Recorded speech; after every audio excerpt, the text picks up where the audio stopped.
여호와께서 여호수아에게 두려워하지 말라, 놀라지 말라, 군사를 다 거느리고 일어나 아이로 올라가라. 보라, 내가 아이 왕과 그의 백성과 그의 성읍과 그의 땅을 다 내 손에 넘겨 주었으니 너는 여리고와 그 왕에게 행한 것 같이 아이와 그 왕에게 행하되 오직 거기서 탈취할 물건과 가축은 스스로 가지라. 너는 아이 성 뒤에 복병을 둘지니라 하시니. 아멘. 캄보디아 선교사로 또 선교사역 감당하고 계시는 홍철원 목사님 모셔서 말씀을 듣습니다. 두려워하지 말라 하는 제목으로 말씀 증거하실 때 큰 은혜 되시기를 바랍니다. 선교사님 나오실 때 할렐루야, 박수, 박수로 환영하겠습니다.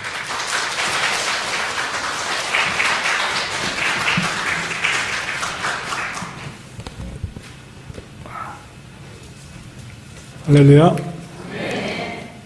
여러분 정말 반갑습니다. 그리고 사실은 좀 제가 지금 많이 떨립니다. 왜냐하면 제가 한 5개월 동안 이 단에 선 적이 없어요. 그래서 지금 이제 처음 단에 서는 겁니다. 그러니까 좀 두렵기도 하고 떨리기도 하고, 그리고 또 이 목소리를 좀 들어서 아시겠지만 감기도 또 걸렸어요. 그래갖고서 이게 지금 여러 가지로 좋지 않은데, 그럼에도 불구하고 약한 자를 들어서 강하게 하신 하나님께서 오늘 또 우리를 붙잡아 주셔서 또 이렇게 멋진 시간, 은혜의 시간 되게 하실 줄 믿습니다.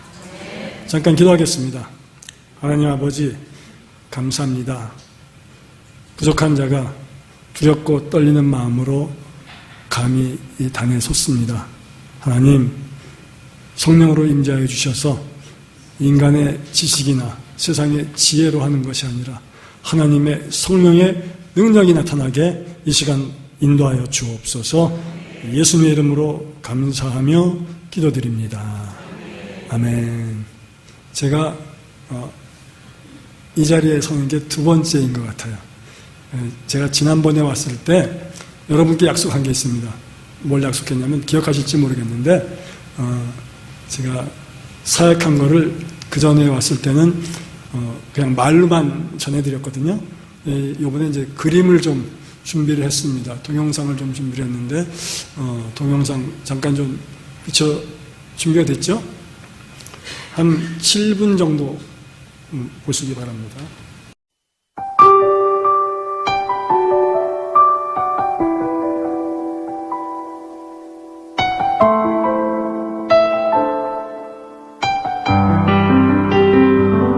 주의 십자가 지고 나 그곳에 가리니 모든 땅의 끝이 기근이라도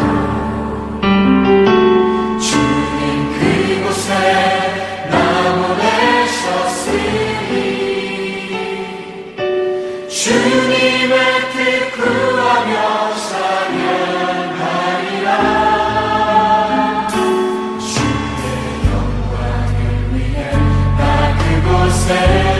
가리니 주님의 손이 보하시네. 내 삶은 나그네 삶이니 주 오실 날 바라며 선포하리라.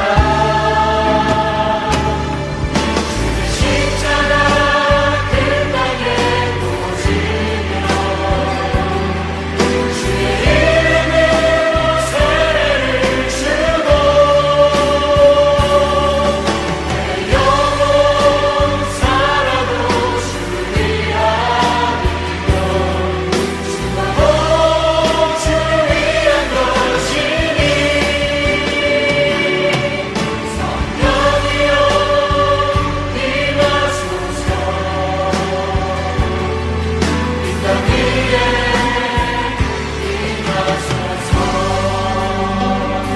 다시 한번 고백합시다. 주의 십자가 지고 나 그곳에 가리니 모든 날이 끝이 기능이라고 주님 그곳에 나 보내셨으니 주님의 뜻 구하며 찬양하리라 주의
지난 2014년 작년도 하고 또 2013년도에 했었던 사역들 이렇게 좀 엮어서 동영상을 만들어 봤습니다. 이렇게 보시니까 좀 어떠세요? 제가 조금 더, 예? 제가 조금 더 커 보이십니까? 네, 죄송합니다. 여러분들 저 보면서 어떤 마음이 드셨는지 모르겠어요. 근데 저도 전에는 저런 걸 이렇게 만들어서 보면 제가 되게 자랑스러웠거든요. 근데요, 지금은 저는 뭐 다른 것도 다 저한테 중요하고 소중하지만은 제가 제일 자랑하고 싶은 게 있어요. 뭐냐면 교회 18개 이거 아니에요. 뭐 한인교회 사역 이렇게 하고 있다? 그것도 아니에요. 뭐냐면은 캄보디아에 세워진 하나님의 사람들, 제자들이 18명이 있다는 것, 그게 저한테는 제일 큰 상급이라고 생각합니다. 다른 것 중요하죠. 그렇지만 제가 그 사람들 18명을 세워놨기 때문에 여러분들 아까 그 찬양대회라든가 어린이 찬양대회라든가 또 성경 암송대회 때 보면요, 아이들이 한 300명에서 400명이 와요. 그것도 교회에서 추려서 대표 선수로 이렇게 오거든요. 한 교회에서 한 20명 정도 오거든요. 그런데 300명 이상이 400명 이렇게 오니까는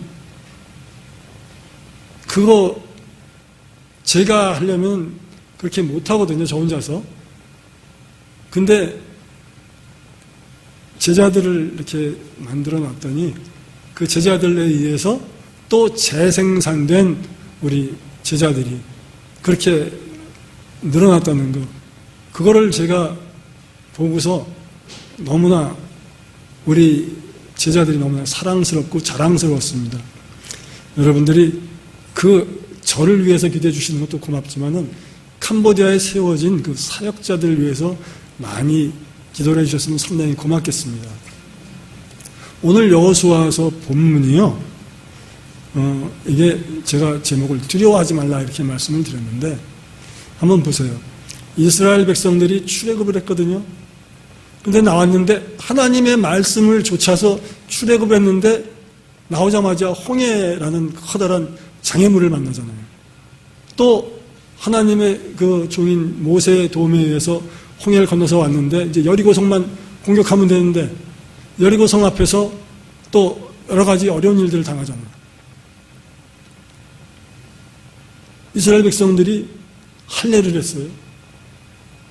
그 쉬운 일이 아니거든요. 또 그 앞에서 6월절 축제도 지냈어요. 적군들 앞에서. 근데 하나님 말씀에 의해서 또 순종했더니 여리고성을, 그 당대 정말 최고의 성인 여리고성을 정복을 했습니다. 그 얼마나 멋진 일입니까? 그런데 아이성이라는 작은 성 그 앞에서 무너지고 말았어요. 패배했습니다. 제가 하나님 명령을 따랐죠. 하나님 저는 일본에 가고 싶습니다. 일본에 선교사로 가겠습니다. 그랬는데 하나님께서 아니야, 너는 캄보디아야. 내가 너를 부를 때 캄보디아 땅을 위해서 불렀다. 그 말씀을 주셔서 저는 하나님 말씀에 순종해서 캄보디아로 갔어요. 하나님 말씀을 순종했으니까 일이 잘 풀려가야죠. 근데 가자마자 IMF라는 걸 만났습니다. 아니, 한 달에 예를 들어서 1,000불씩 들어오던 게 500불로 줄어버렸어요. 너무나 힘이 들었어요.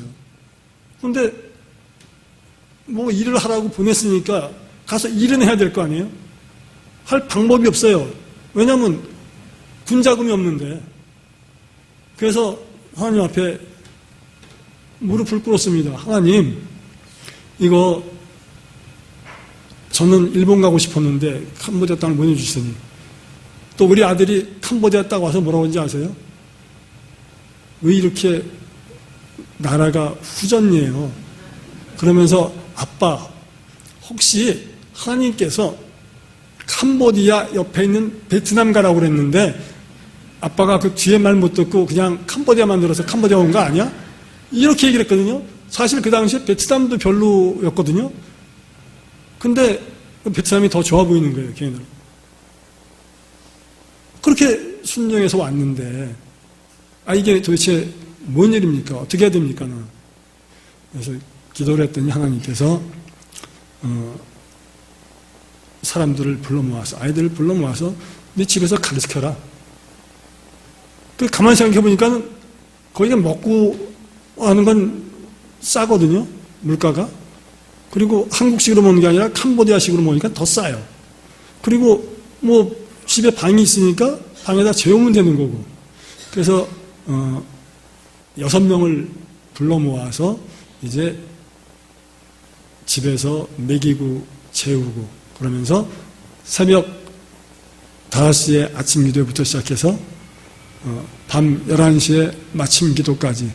그러니까 저하고 그 6명하고 똑같이 생활을 하기 시작한 거예요. 집에도 못 갑니다. 집에 갈 수가 없어요. 방학도 없습니다. 성경학교인데, 성경학교라고 해서 시작했는데 방학이 없어요. 그리고 아이들이 시골에서 살던 애들이거든요. 그러니까 우리 동료 선교사들이 집에 왔다가 그 아이들을 보고선 옷 입은 거 꾀재재하죠. 떼국물을 흐르죠. 뭐 머리에는 이도 있죠. 그러니까 보더니 뭐라 하냐면 저런 무지랭이를 데려다가 뭐에 쓰겠냐고 그렇게 얘기를 했어요. 그런데 1년 뒤에 그 말이 이렇게 바뀌었어요. 갸가 이렇게 바뀌었습니다. 그러니까 자기네들이 1년 만에 보니까 너무나 애들이 확 바뀐 거예요. 근데 그렇게 되기까지는 정말 저와 아내의 어려운 일들이 많았죠. 수도꼭지 잠그는 줄도 모르죠. 세수할 줄도 모르죠. 양치질은 해본 적이 없는 애들이죠. 머리 감을 줄도 모르죠. 머리 감고 나서 물을 말려야 되는데 이거 머리를 말려야 되잖아요. 안 말립니다. 왜냐하면 머리가 이렇게 탁 붙는 게 좋다고 뭐 그때는 그게 유행이었나 봐요. 그러니까 그 땡볕에 머리가 익으니까 여기서 쉰내가 나죠. 머리 감아봤자 쉰내가 나는 거예요. 그리고 또 이가 막 자라나고 그런 아이들이었는데 그 아이들이 이제 변화가 됐어요. 그리고 멋있게 변화가 됐습니다. 그리고선 그 아이들이 믿음이 조금씩 성장해 가니까 어떤 일이 생기냐면 교회를 이 아이들이 개척을 하기 시작하는 거예요. 저는 제가 교회 개척한 건 딱 하나밖에 없습니다. 푸놈펜 성결교회, 이제 현지인 교회. 나머지 지금 17개는 현지인들이 다 개척한 거예요. 저는 그냥 가서 보고 이거 괜찮겠네? 그래 한번 해보자. 여긴 안 되겠다. 이거밖에 얘기해 준 거 없습니다. 그러니까 한 명이 하나씩 교회를 다 차고 들어가는 거예요. 자기가 만들어서. 그러니까 그동안에는 제가 처음에 97년도에 나갔는데 세상에 파송해 놓고서 성탄절날 카드 한 장이 없습니다. 신년이 됐는데 연합장 하나 없어요. 전화도 한 통 없어요. 다른 선교사들은 뭐 위문품이 오고 뭐 이러는데 저는 그런 거 받아본 적이 없습니다. 그런데 2002년이 되니까 한 분씩 두 분씩 찾아오기 시작하는 거예요. 그러더니 제가 양육하는 아이들이 이렇게 같이 있는 걸 보더니 이거 좋다. 잘하고 있다. 그러더니 그분들이 자기들이 이렇게 모임을 만들어서 성경학교를 신학교로 이렇게 등록을 해줬어요. 교당에다. 그래서 졸지에 신학교가 캄보디아 성결 신학교가 생겼어요. 처음에는 그냥 주님께 영광 성경학교였거든요. 로즈 글로리 바이블 스쿨을 했었는데 갑자기 캄보디아 성결 신학교로 바뀌었어요. 그러면서 이제 사역이 막 이렇게 점점 이제 뭐 도와주시는 분들이 생기고 좋은 일들이 많이 생기는 거예요. 제가 얼마나 좋았겠습니까? 그동안에 거들떠보지도 않더니 이제 오셔서 이렇게 도와주니까. 근데 항상 좋을 때는 이 사단이 날뛰기 마련입니다. 아니, 저 녀석 혼자 와서 하는 것도 애들 가르치고 이런 것도 꼴 보기 싫었는데, 아이 글쎄 그놈 그 제자들이 나가더니 교회를 개척하고 애들을 모아서 자꾸 하나님의 사람을 만드니까 사단이 얼마나 제가 꼴 보기 싫었겠습니까? 얼마나 배가 아팠겠어요. 그러니까 이제 문제가 여기저기서 터지기 시작하는 거예요. 물론 뭐 캄보디아 애들이 속썩이고 그런 거야. 그건 뭐 부지기수죠. 다반수죠. 근데 그런 것보다는 이제 그런 거에 어느 정도 무뎌지니까 그런 걸 다 이렇게 커버하게 되니까 이제 내부에 적이 생깁니다. 아이성 공격에 실패한 이유가 뭡니까? 이스라엘 내부에 아간이라는 녀석이 하나님 말씀을 안 들은 거 아니에요. 자기 몰래 금하고 은하고 외투하고 감춘 거 아니에요. 그렇기 때문에 그런 거 아닙니까? 그러한 비슷한 일이 생기게 돼요. 내부의 적이 생기게 됩니다. 그러다 보니까는 자꾸만 이제 안 좋은 얘기가 이제 이렇게 들리기 시작합니다. 그러면서 내 대내외적으로 공격이 들어오죠. 많이 힘들게 됩니다. 정말 힘들어서 아이고 하나님이 어떡할까요? 나 정말 힘든데 그랬더니 하나님이 한인교회를 갑자기 하게 하시는 거예요. 근데 그러니까 그 전에도 한 3, 4년 전부터 하나님께서 주변에서 선배 목사들이 이렇게 다녀가면 캄보디아를 다녀가면 야 한인교회 좀 한번 해라. 뭐 한인교회 하라는 얘기를 자꾸 했는데 제가 뭐라고 했냐면 한인교회를 하려면은 한국에서 하지 뭐하러 캄보디아까지 와서 해요. 저는 캄보디아 선교하러 왔지 한인교회로 오지 않았습니다. 라고 자신있게 대답했던 사람이거든요. 근데 하도 자꾸 그런 얘기를 하니까 2007년도를 보내면서 아내하고 손잡고 기도하면서 그랬어요. 누가 와서 다 한인교회 세팅해주고 그리고 뭐 사람도 이렇게 좀 해주고 그 다음에 나보고 와서 하라! 그러면 내가 하지 뭐. 아내하고 둘이 그렇게 얘기를 하고서 한인교회는 그렇게 될 일은 전혀 없을 테니까 하고 끝내버렸습니다. 근데 이제 그때 우리 박현일 목사님께서 이제 와 계셨거든요. 이제 단기 선교 1년 와 계셨거든요. 근데 2008년도 6월 말이 됐는데 전화가 왔어요. 그러더니 우리 성결교단 선배 목사님이세요. 그러더니 좀 만나재요.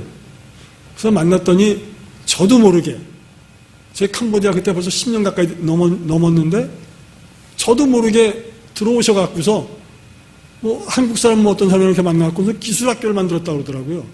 속으로 좀 빈정이 상하더라고요. 그래도 내가 이 고참인데 나한테는 얘기도 안 하고 와서 그렇게 하면 되나? 그랬는데 뭐 그걸 했으니까 그 다음에 뭐 건물 5층짜리를 빌리셨어요. 통째로. 그러더니 뭐 거기다 기술학교 한다고 그러고 여기 와서 저기 현지인 교회 좀 도와달라는 거예요. 그래 해드릴게요. 그러더니 여기에 혹시 한인교회가 몇 개나 있니?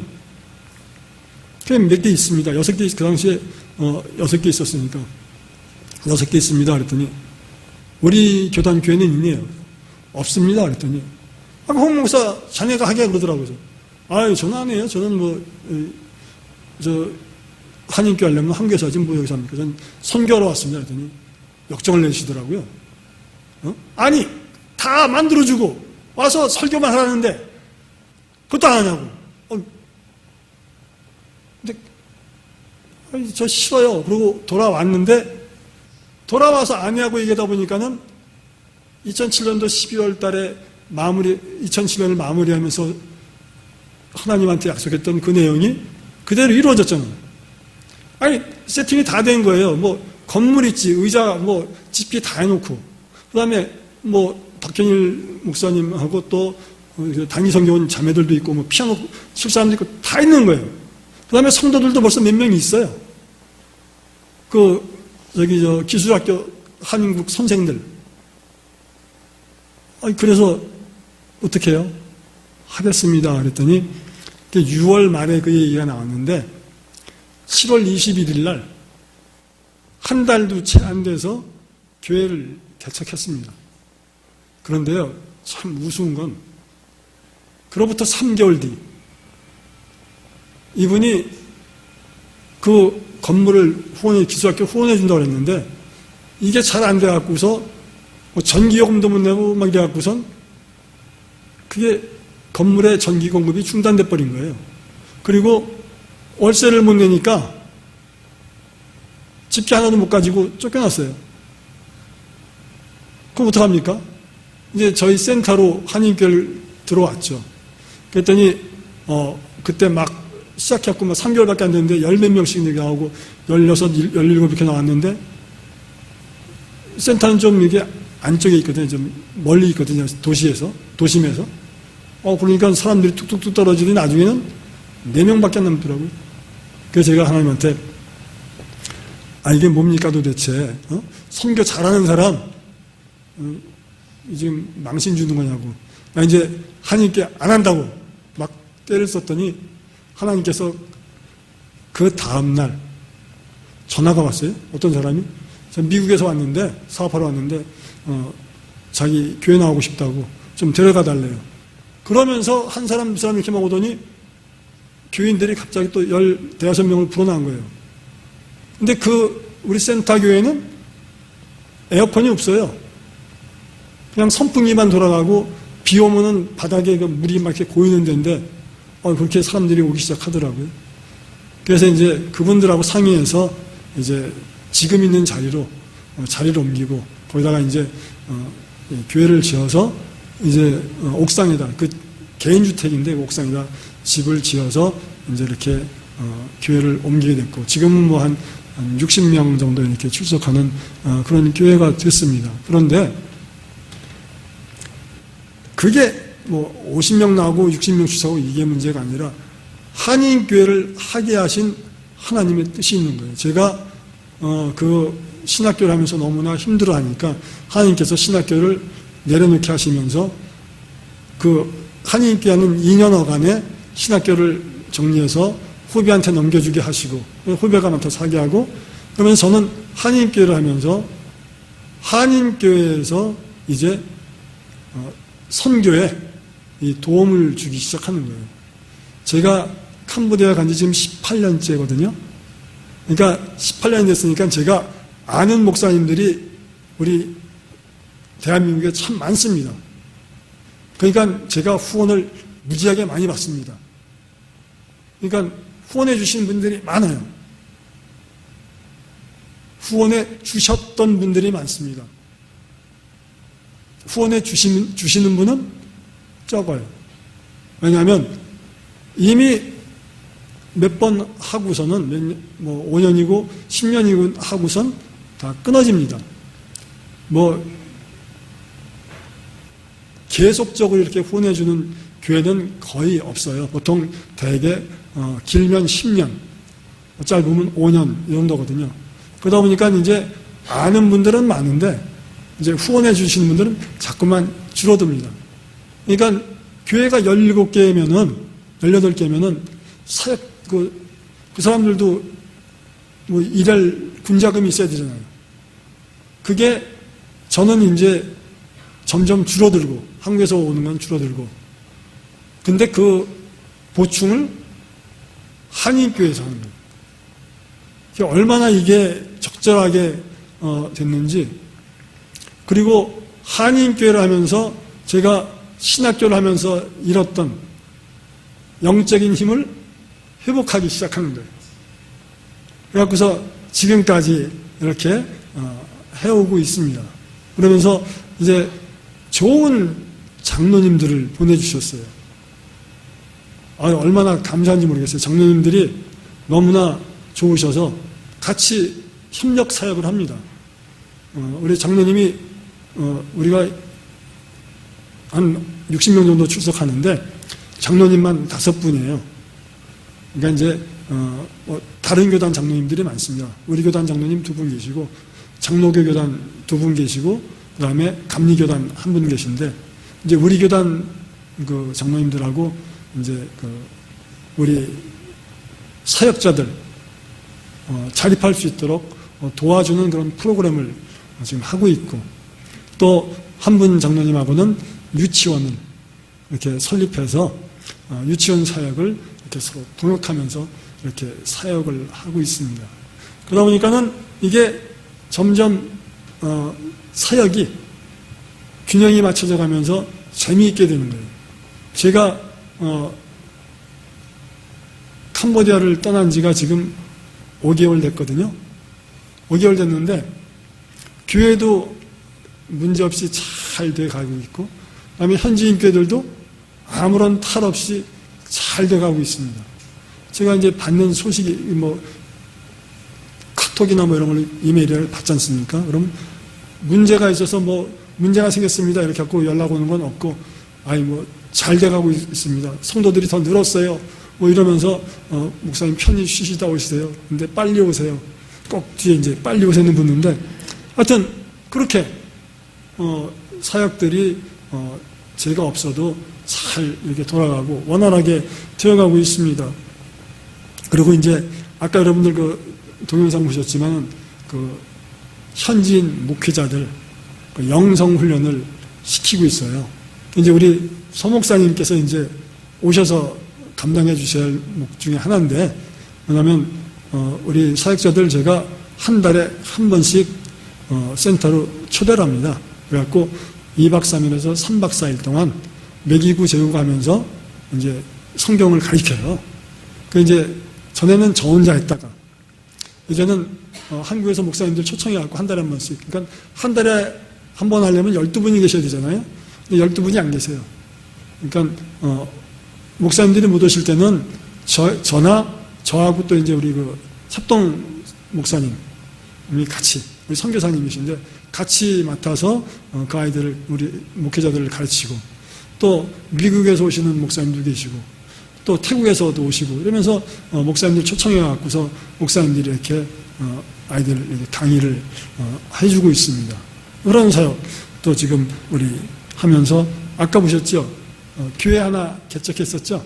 작년에 9월 달에 제가 교회를 개척을 그동안에 안 했었습니다. 하라고 그래도 제가 사양을 했어요. 왜냐하면 사역자가 없거든요. 길러놓은 사람이 없어요. 길러놓은 사람이 없는데 교회만 세워두면 뭐예요? 교회가 건물만 있다고 되는 게 아니지 않습니까? 그 교회를 이끌어갈 리더, 지도자가 있어야 되는데 지도자가 없는데 한국에서는, 한국교회에서는 자꾸만 교회 자꾸 세우라는 거예요. 그 제가 아유 사역자가 없어서 못하겠는데 그러면 이제 저는 나쁜 사람이 되는 거예요. 교회 세우라고 돈 주겠다는데 거절한다고. 그럼 교회 그 세웠다가 나중에 어떻게 해요? 교회 세워주면 여러분들도 함부로 교회 세우겠다는 얘기 생각하지 마세요. 왜냐하면 교회를 세우려면요, 교회 세우는 데만 돈이 들어가는 게 아니라 사역자, 생활비 줘야죠. 그거 매달 줘야 되거든요. 그 다음에 교회를 지면 여기 한국같이 않아서 캄보디아는 지어놓은 그 다음 날로 보면은 첫날은 새 건데 그 다음 날 보면 헌 거예요 벌써. 이 짚는 기술이 좀 다르기 때문에 좀 이게 빨리빨리 망가져요. 그러면 보수를 해야 되는데, 교회 보수하라고 여태까지 제게 도움 주신 교회는 딱 2교회밖에 없습니다. 자기가 세워준 교회인데도 불구하고, 자기 교회에서 세워준 교회인데도 불구하고 교회를 수리하겠습니다 그러면 그거 수리하라고 돈 주는 교회가 없어요. 그러니까 그런 마음, 사역자, 그 다음에 교회 보수 하는 거, 그 다음에 뭐 예를 들어서 사역자 뭐 훈련 같은 거 할 때 좀 도움 줄 수 있는 그런 것들 마음이 없이는 교회만 지어 주어 봐야 커다란 도움이 못 됩니다. 교회가 폐허로 바뀌는 경우가 많습니다. 캄보디아에 그런 교회 많아요. 한국 선교사가 지었는데 지어놓고서 그냥 가버렸어요. 그걸 도와주지도 않아요. 그러니까 현지인 사역자가 있었는데 그 사역자가 나중에는 교회를 팔려고 내놔요. 그런 교회들이 몇 군데 있습니다. 그러니까 교회를 세우는 것 그것만이 능사가 아니라는 거죠. 정말 사람들을 잘 세워서 이렇게 해야 되는데, 근데 이제 이제는 제가 교회를 짓겠다 그러면은 이런 조건들을 얘기하고 해주시겠다 그러면 제가 시작을 합니다. 그래서 작년에 한 군데 세웠고 올해도 한 군데 지금 할 예정입니다. 그런 사역들, 그러니까 장로님들과 협력사역, 그 다음에 영성훈련하는 거, 그 다음에 교회 개척하는 사역, 그 다음에 이제 한인교회 사역, 그거를 요새 이제 중점적으로 제가 하고 있고요. 앞으로 이제 제가 하고 싶은 사역이 있습니다. 앞으로 이제 뭐 10년 내다보면서 하고 싶어 하는 사역이 뭐냐면, 학교를 한번 하고 싶어요. 크리스천 학교를 한번 하고 싶어요. 그래서 제가 좀 지방인데 그쪽에 땅을 4헥타를 사놨습니다. 이미 사놨는데 뭐 잘 될지는 모르겠습니다. 하여튼 어쨌든 간에 제가 갖고 있는 비전이고요. 또 하나는 우리 해맑음 한인교회에서 선교사를 파송하고 싶어요. 그 다음에 우리 17개 현지인 교회에서도 선교사를 파송했습니다. 현지인을 선교사로 양육해서 파송하는, 그것이 제 비전입니다. 여러분들 이 비전을 위해서 좀 기도 좀 해주시고요. 그동안에 한 4개월 정도 제가 정말 편히 쉬었거든요. 너무 편히 쉬었더니 이게 정말 영적으로도 많이 이렇게 아유 난 힘들어 안 돼 막 이런 생각으로만 들 정도로까지 쉬었습니다. 그런데 이제 캄보디아에 1월 말에 이제 돌아가려고 지금 준비 중인데 하나님께서 조금씩 저를 추스려 주시기 시작했어요. 어떻게 추스려 주기 시작했냐면 제가 지난해 성도들한테 말씀 전할 때마다 강조했던 게 뭐냐면 하나님을 바라봅시다 라는 말을 많이 했거든요. 여러분들도 그런 말씀 많이 들었죠. 하나님 바라봐라. 근데 어떻게 바라보냐 이거죠. 무엇을 통해? 근데 요 근래에 이렇게 모임도 하고 이런 데 참여를 하면서 제가 받은 게 있어요. 왜냐하면 하나님 안에서라는 전에는 사실 뭐 하나님 안에서 이게 뭐 별로 그렇게 마음에 안 와닿는데 하나님께서 은혜를 주시니까 이 말씀이 제 마음에 와서 꽂혔습니다. 하나님 안에서 하나님을 바라보면 정말 죽이고 싶도록 미운 원수도 용서해 줄 수 있다. 근데 그게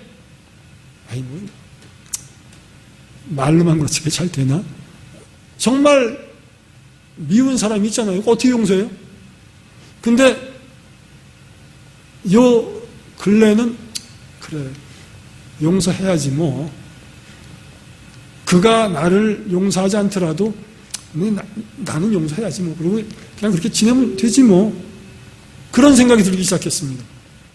전에는 정말 저거는 마귀 새끼야 막 이런 식으로 치부를 했었는데 불쌍해지면서 그래 내가 용서하지 뭐 이런 마음이 이제 생기기 시작했어요. 조금씩 제가 회복이 되고 있다는 그런 얘기겠죠. 하여튼 어쨌든 간에 그런 생각이 들었습니다. 하나님 안에서 우리가 주의 일을 행할 때 우리가 두려워할 것이 뭐가 있겠습니까? 하나님께서 기이한 일을 우리에게 베풀어 주실 때 우리가 놀랄 이유가 뭐가 있습니까? 하나님께서는 오늘 그렇게 말씀하세요. 두려워하지 말라, 놀라지 말라. 하나님 안에서 하나님을 한번 바라보시기 바랍니다. 이제 2015년 시작한 지 한 달 지났어요. 그죠? 하나님 안에서 한번 하나님을 바라보시면서 올 2015년 정말 멋지게 승리하는 여러분들 되시고 또 제가 돼서 서로 간에 오가는 소식이 정말 기쁨과 정말 승리의 소식만이 오가는 저와 여러분 되시기를 주님의 이름으로 축원드립니다. 기도합니다. 하나님 감사합니다. 너무도 감사합니다. 부족한 사람 하나님 세우셨고 또 부족한 사람 통해서 말씀을 전하게 하시니 감사합니다. 하나님 이곳 우리 대운교회 하나님 은혜가 더욱더 강하게 역사하고 하나님의 성령이 더욱더 강하게 역사하셔서 정말 많은 영혼들이 하나님을 바라보며 하나님 안에서 두려워하지 않고 놀라지 아니하고 늘 승리하는 모든 성도님 될 수 있도록 하나님 복내려 주옵소서. 예수님의 이름으로 감사하며 축복하며 기도드립니다.